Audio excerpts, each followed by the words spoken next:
Buenos días, amados hermanos, que el Señor les bendiga en esta hora. Vamos a continuar con la enseñanza del día de hoy. Les recuerdo que estamos hablando del libro de Daniel en su capítulo 7, ¿verdad? Y también les recuerdo que estamos en la cuenta de YouTube y en la cuenta de Facebook con el nombre de Juan Carlos Muñoz Rodríguez, ¿sí? Para que se inscriban al canal porque ya comenzamos. De hecho, ya les recuerdo que ya comenzamos a dar una serie de mensajes desde el día de ayer en la tarde. Vamos a dar mensajes un poquito más reflexivos en la tarde, y en la mañana vamos a dar los mensajes del libro de Daniel, que es el que estamos llevando a cabo. Entonces, van a recibir los dos tipos de mensajes, uno en la mañana, uno en la tarde. Y los invito para que me apoyen con este proyecto, ¿verdad?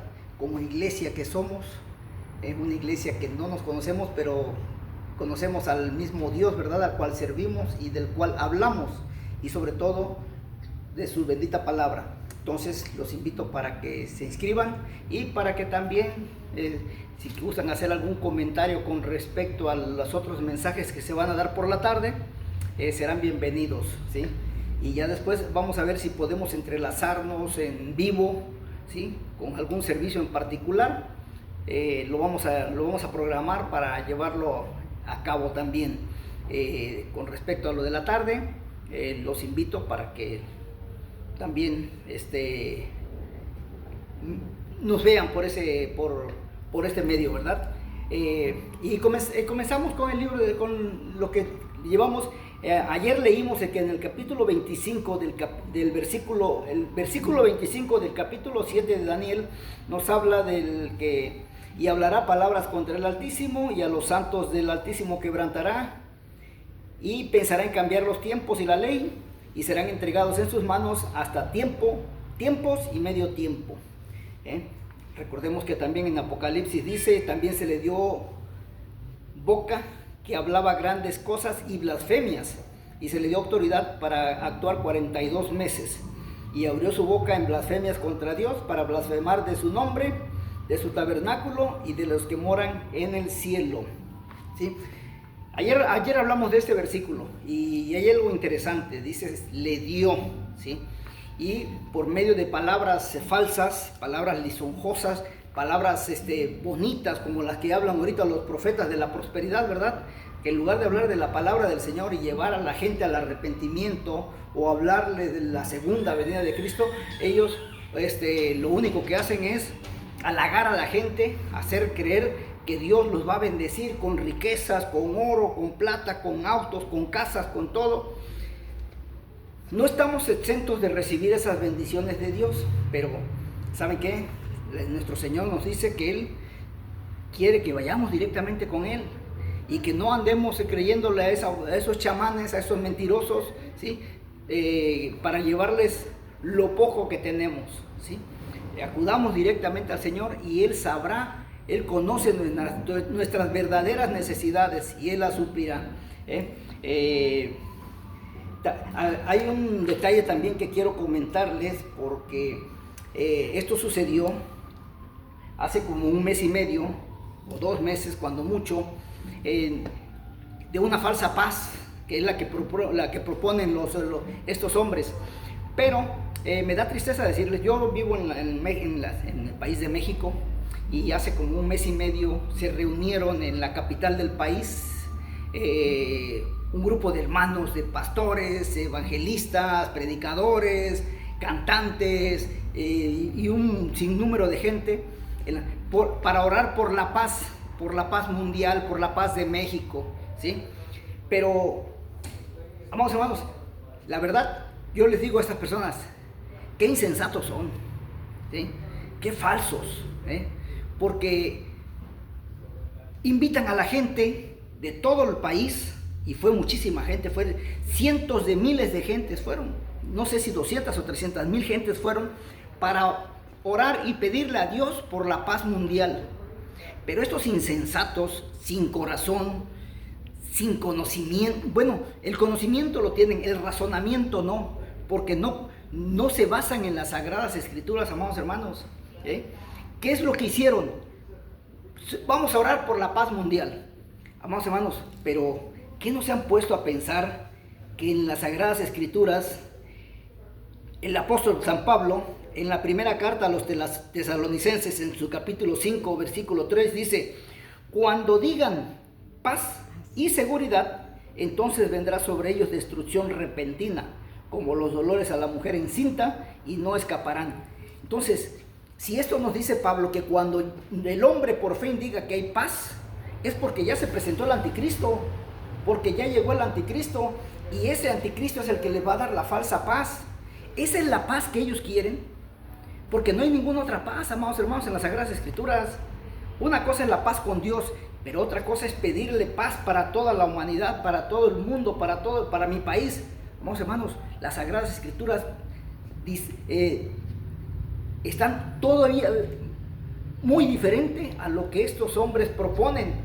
Por eso les digo que son falsos profetas, son falsos predicadores. Esos pastores que se juntaron en la Ciudad de México hace como 1 mes y medio o 2 meses, y que hicieron un proselitismo por las redes sociales, que vengan y apóyennos, y va la gente, son unos insensatos. Y recuerden que les he dicho 1 y 1000 veces, les he dicho que la palabra insensato tiene como sinónimos idiotas, estúpidos y imbéciles. Que no se ponen a ver las Sagradas Escrituras que dicen: y cuando pidan paz, cuando digan que hay por fin paz, vendrá sobre ellos la destrucción. Afortunadamente, a raíz de esas oraciones, a la vuelta de 1 mes, mes y medio, 2 meses, no ha habido paz ni en mi país, que es México, porque la violencia sigue al por mayor, ni en la Ciudad de México. O sea, entonces, ¿a qué Dios le rezaron por la paz? Al Dios Todopoderoso. Si le hubieran rezado al Dios Todopoderoso, hubieran orado al Dios Todopoderoso, puede ser que yo hubiera respondido. Pero Él en su bendita palabra dice que no va a haber paz. Entonces, ¿por qué nos aferramos a pedir una paz cuando la única paz que nos menciona la Biblia es la que va a ser ficticia por medio del anticristo? No sean ingenuos, no sean tontitos, ¿sí? Tengan razonamiento en lo que dicen las Sagradas Escrituras. Pónganse en acorde a las Sagradas Escrituras, regrésense a las sendas antiguas. ¿Qué tienen que estar haciendo cosas que no corresponden? ¿Saben qué hicieron todo ese grupo? Blasfemar contra Dios y pedirle a Dios que mande la paz que va a traer el anticristo, porque eso es lo único que pidieron, porque las Sagradas Escrituras dicen que no va a haber paz. Entonces, ¿qué paz es la que quieren? ¿Qué paz es la que prefieren? Que ya no haya guerras entre Rusia y Ucrania, Japón, Estados Unidos, etcétera, que no haya que orar para que ya no haya guerras. Vamos, hermanos, cuando las Sagradas Escrituras, nuestro Señor Jesucristo personalmente en el libro de Mateo, en su capítulo 25, dice que va a haber tiempo de guerras. En estos tiempos van a ser de guerra, de enfermedades. Vamos a hacer una oración para que no venga el X epidemia. Pero si Jesucristo fue el que dijo que iban a venir estas epidemias, ¿ustedes creen que Jesucristo va a decir: como oraron, ahora me voy a arrepentir de haber dado esas palabras? Amados hermanos, nuestra protección es Cristo. Y así que vengan las epidemias que vengan, así pasen lo que pase, si estamos con el Señor, la sombra del Omnipotente habitará sobre nosotros. Cuando vino lo de la enfermedad del COVID, todos corrieron como locos, y el capítulo 91 de Salmos era el más popular en todo el mundo. Cuando ya mainó la epidemia, se les olvidó. Y ya nadie se acuerda del capítulo 91 de Salmos, ya nadie lo recita. Y ahorita que hay estas guerras, dicen: vamos a orar para que Dios pare las guerras. Dios no va a parar las guerras, aunque aún más las va a seguir en aumento, porque así lo dice las Sagradas Escrituras. Déjense de andar con sus cuentos, porque Dios dice las Sagradas Escrituras aquí: Dios le va a dar la tierra total. Una vez que se haya llevado a su iglesia, se la va a dejar totalmente al anticristo, a Satanás. Entonces, ¿de dónde sacan ustedes que si se ponen a orar, Dios va a traer paz? Aunque estén 2 o 3 reunidos en mi nombre. Sí, ahorita, entre ustedes, por la situación que ustedes vivan, pero con respecto a la paz no va a llegar. Mi país sigue sufriendo de violencia. El centro de la Ciudad de México, donde se llevó a cabo ese servicio, que a lo tonto lo hicieron, ¿sí? Sigue sufriendo la violencia. O sea, Dios no les hizo caso. ¿Por qué? Por no pegarse a las Sagradas Escrituras. Insensatos. Vamos a leer el versículo 26, dice, pero se sentará el juez y le quitará su dominio para que sea destruido el reinado hasta el fin. Ya lo vimos también con respecto a de que el Señor se va a sentar y va a crear un juicio sobre toda la humanidad, sobre justos y sobre pecadores, ¿sí? Y al anticristo pues va a tener que perder su postura, porque es solamente un vehículo que Dios ha utilizado para mecer a su iglesia, para buscar la unificación de su iglesia. Pero nosotros, en lugar de unificarnos hacia Cristo, estamos haciendo todo lo contrario, ¿sí? El versículo 27 dice, y que el reino y el dominio y la majestad de los reinos bajo de todo el cielo sea dado a los santos del Altísimo, cuyo reino es reino eterno, y todos los dominios le servirán y obedecerán. ¿Qué quiere decir? Pues que por fin los santos vamos a tener un descanso, pero no lo vamos a tener aquí en la tierra, sino cuando el Señor nos lleve en las nubes a su morada celestial.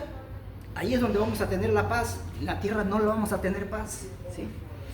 El versículo 28 es el final de este capítulo 7 de Daniel, que dice, aquí fue el fin de sus palabras. En cuanto a mí, Daniel, mis pensamientos me turbaron y mi rostro se demudó, pero guardé el asunto en mi corazón. Al leer estas palabras, amados hermanos, entendemos que Daniel no divulgó a sus contemporáneos, o sea, en ese tiempo, ¿sí? 434 años antes de que naciera nuestro Salvador, nuestro Señor Jesucristo, más 2000 años para acá, más 25 que ya llevamos, 26 que ya llevamos, ¿sí? O sea, casi 4500 años que Daniel tuvo este sueño. Pero hay un detalle muy interesante. Daniel no lo divulgó, no se lo dijo a sus contemporáneos, no se los dijo a las personas que estaban a su alrededor, porque estas palabras eran para los finales tiempos, o sea, para ahorita, ¿sí? De nada servía habérselos dicho a esas gentes si no lo iban a entender, porque ellos no iban a vivir esa etapa. Sin embargo, nosotros sí estamos viviendo esa etapa. Y es una vergüenza que como cristianos, después de tener lo que el Antiguo Testamento, lo que los judíos llaman su Tanaj, y el Nuevo Testamento, y aún así no alcanzamos a entender la palabra del Señor. No la queremos entender por lado de la antigüedad, tampoco la queremos entender por lado del Nuevo Testamento. Entonces, ¿qué es lo que queremos, amados hermanos? Jesucristo, entonces lo hacemos vano su sacrificio. ¿Por qué? Porque nosotros estamos empecinados en hacer lo malo. Nos afanamos en decir, o nos burlamos, decimos, es que los judíos, dice la Biblia, Dios dice que eran de dura cerviz, eran duros de cabeza, no entendían. Mi pueblo, dice, se perdió por falta de entendimiento. Pues ahorita estamos peor que los judíos, porque al menos ellos solamente se basan en la Tanaj, y no toman en cuenta el Nuevo Testamento. Pero nosotros que tenemos la Tanaj y tenemos el Nuevo Testamento y aún así no lo entendemos, pues estamos más peor que ellos. Queremos guiarnos bajo la gracia, pero cuando la gracia que nos conviene, pero cuando no nos conviene la gracia, corremos a las leyes de Moisés, ¿sí? O sea, todo lo agarramos a nuestra propia conveniencia. Daniel no le dijo a su gente, porque él sabía que no tenía caso, no lo iban a entender, no lo iban a comprender, lo iban a tomar de loco, y mejor, dice la Sagrada Escritura, lo vamos a leer más adelante, cierra el libro, séllalo, porque todo lo que está escrito en él no es para estos tiempos, es para los tiempos más adelante. O sea, fíjese, Dios le da a entender al hombre, a conocer al hombre, lo que va a acontecer 2500 años después. Qué cosas, ¿no? Qué tremendo era Daniel para Dios. Lo que se pretende, amados hermanos, no es discutir, crear polémicas o debates, sino difundir la palabra de Dios y el mensaje de la salvación. El estudio de la profecía en la actualidad no tiene la finalidad de proporcionar una satisfacción personal, ni la motivación de una pura curiosidad, ni el objetivo de lograr un conocimiento inútil. Por el contrario, un estudio cuidadoso de las Sagradas Escrituras proféticas tienen un efecto transformador sobre la vida del creyente. Si nosotros agarramos la palabra del Señor así nada más, a la ligera, vamos hermanos, no vamos a crecer, no vamos a ser bendecidos como debe de ser. Daniel no registró estas visiones en la sección histórica, sino que reunió estas visiones proféticas, incluyéndolas en la segunda sección de su libro, como lo podemos ver. Primero leímos el libro de Daniel, la parte histórica, y del 7 en adelante las profecías. Pero terminamos por hoy el capítulo 7 del libro de Daniel. Mañana comenzamos con el capítulo 8 y va a ser muy interesante, porque vienen otras gráficas, porque hace un cambio de nacionalidad. Se termina el segundo periodo del gobierno mundial y comienza el tercero. Pero eso lo vamos a ver el día de mañana. Que Dios los bendiga. Soy Juan Carlos Muñoz. Hasta mañana.